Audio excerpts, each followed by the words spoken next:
May binawasan. O yun. Bigger budget for Paulo Duterte's district comes with cuts in other areas. Yan. Patay! So ito yung usapin uli ng 51 billion. Eto na. Eto na naman tayo. Nagsalita kasi ang DBM.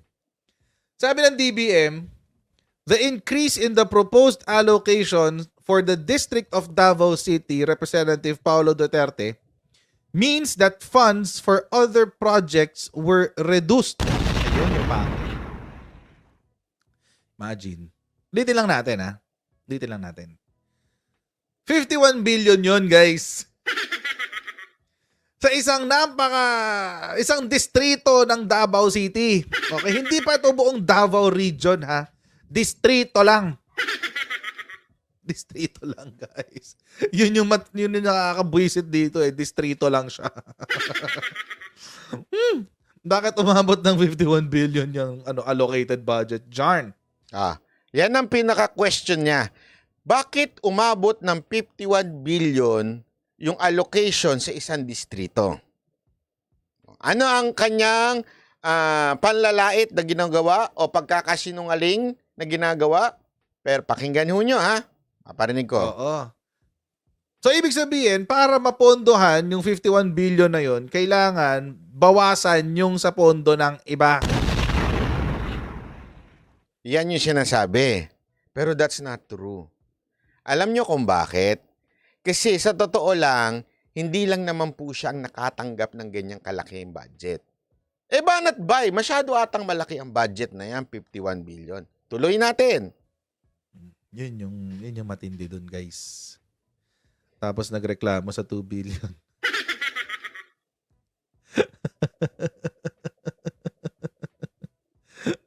Nagreklamo sa 2 billion. Yung tawa niya sa latangan nag-iisip. Hindi niya alam sasabihin niya. Yan, guys. 2 billion. Anyway.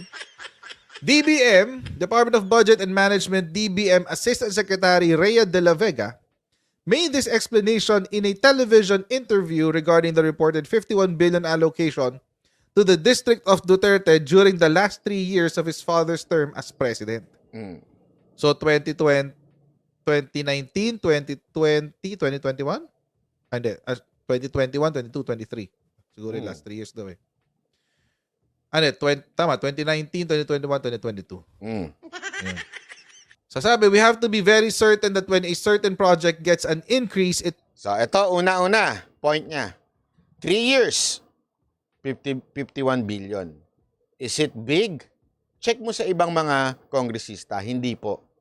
Second, 3 taon yan. Ano yung taon na yan? Yan po ang taon kung saan may pandemya tayo.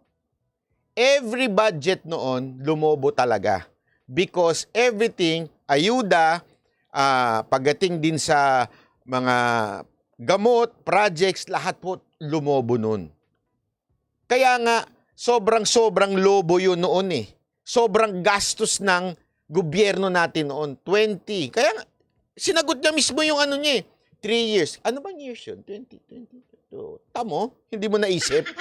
19, 20, 21. Yan ho yung kasagsagan ng pandemya. Ano ka ba? Okay, eto pa. Tuloy natin. means that in certain parts of the National Expenditure Program, there are projects which were reduced. It's because we cannot increase the budget submitted by the President, so zero sum lagi yun. Ayun ang patay. No, Brian, I don't care if Davao is the biggest city in the Davao region. We're not talking about the Davao City. Kita mo yung logic niya? I don't care if Davao City is the biggest city in the Philippines. We're talking about district. Okay. Logic tells you, kung malaki ang city, maliit ba ang district?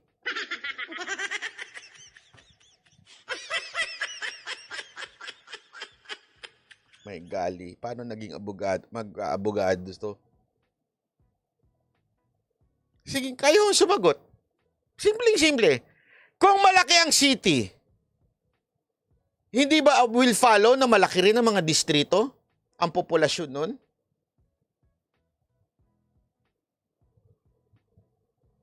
Ano ba? Asa? Naiwan? Pakihanap. Baka puro atay na lang yan. We're talking about the first district of Davao lang. First district lang of Davao. Davao City. Oh, ngayon, Tatlo yan eh. Broken into 3 legislative districts yan eh.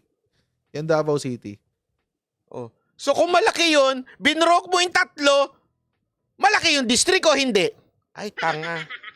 Gusto kong ano? Ay, nako. Bigyan kita ng sample. Kunwari, ang isang city ay 90 million. Halimbawa lang po halimbawa lang. Mali yung figures pero para mas madali na ma-divide. 90 million. Okay, ang isang city. So pag dinivide mo yon into 3, 30. Tama, mali. Eh kaya lang, kung mas malaki yung isang city, siya ho ay 180 million. Halimbawa lang. Pag dinivide mo yon, ilan yun? Di mas malaki din. Tama, mali. So it follows. Aside from, ito'y during the pandemic and it's bigger than other district. So kaya malaki ang budget at that time. Jared, ano nangyari?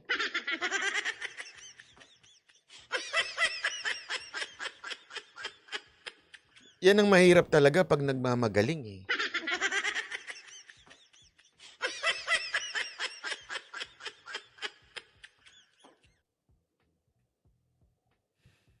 So, anyway, mamaya natin pag-usapan pa yan. So, ibig sabihin, para mapondohan daw yung 51 billion na yan, So eto, tanungin ko kayo. Eto lang, simple-simple no. Yan lang ba ang binigyan ng budget na ganyang kalaki during PRR this term? Hindi ho. Kaya nga ho, kahit po yung mismong kumokontra, nabilib kay PRRD.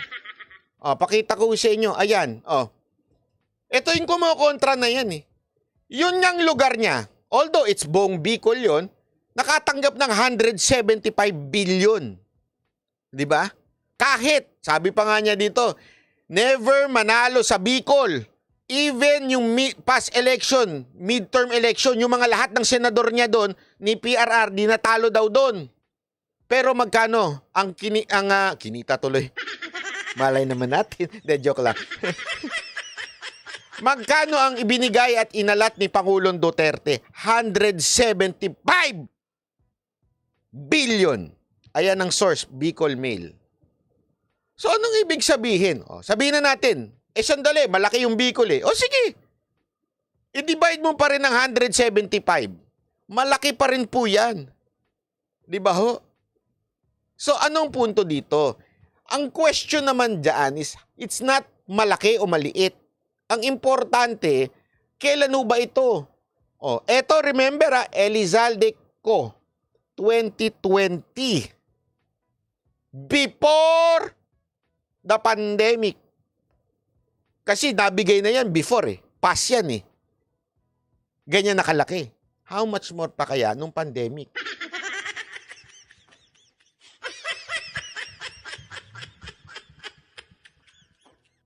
Yan ang mahirap talaga pag ikaw ay pwersadong ipagtanggol ang isang kandidato. Kaya lahat ng kalaban, kailangan mo siraan kahit mali-mali ka na.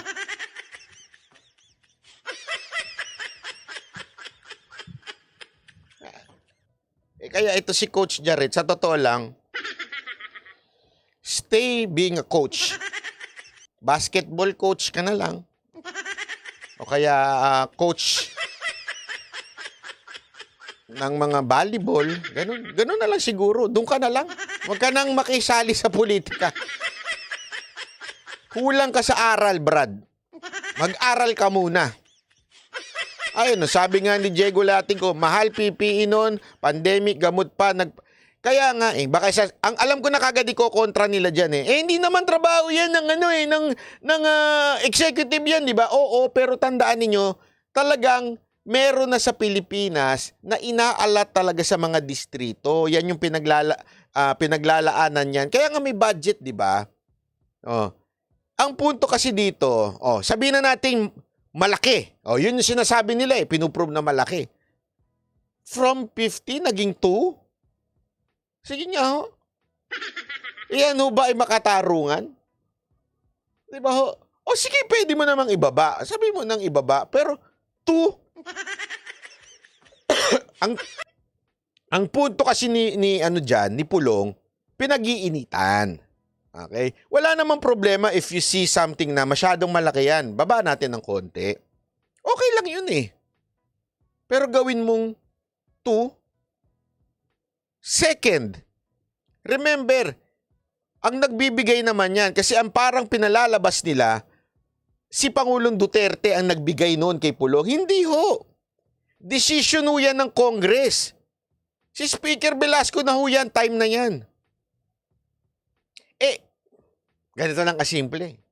This is a very simple logic na I do not understand these bloggers at saka ito si Zaldico. Zaldico, where were you nung binigyan ng 51 billion si Pulong nun?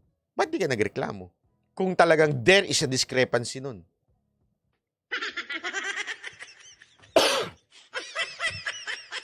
Bakit? Di ka nagreklamo? Malamang, sip-sip ka rin dun sa speaker dati. Tapos biglang out of nowhere, di ba? Alam mo yun? Out of nowhere, bigla ka na lang dito. Na hindi, kasi from 51, naging 2. Ay, mali, kasi sobrang laki yung 51 Di ba? Kung noon palang sobrang laki na yun, ba't di ka pumalag nun?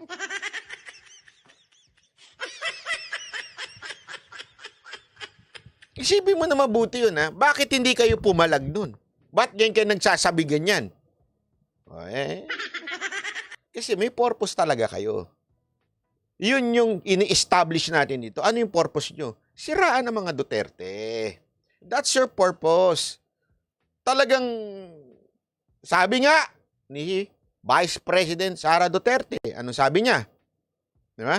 Hindi ko maintindihan bakit yung pinsan niya pinag-aaway kami.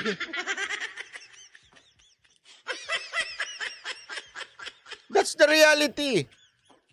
Hindi nga nila maintindihan bakit unit team naman sila.